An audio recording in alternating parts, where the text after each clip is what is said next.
પાલિકા વિસ્તારમાં આવેલ ટાવર ગાર્ડનની બાજુમાં એક ખુલ્લી જગ્યા પડેલી છે. ત્યાં લગભગ એકાદ વર્ષ પહેલા દુકાનોની પેશકદમી હતી, 10 થી 12 દુકાનો. તેમ નગરપાલિકા દ્વારા તેમને નોટિસ આપી સંપૂર્ણ કાયદાકીય કાર્યવાહી કરી અને તેમને ત્યાંથી હટાવી લેવામાં આવ્યા હતા.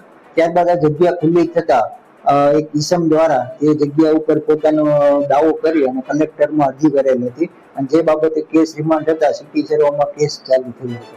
ટાવરની જે બારોબારની જગ્યા છે એમાં જગ્યામાં ઠરાવ થયેલો છે અને અમારી જે કેબિનો પૈસા પડવી અને ડેમોલેશન કરેલ છે એ બદલ અમે રજૂઆતો ચીફ ઓફિસર શ્રીને અને નિયામકોમાં પણ કરેલી છે કે અમારે વહેલા તકે કોમ્પ્લેક્સ બને અને ગરીબોની રોજીરોટી ચાલુ થાય એવી અમે આશા રાખીએ છીએ.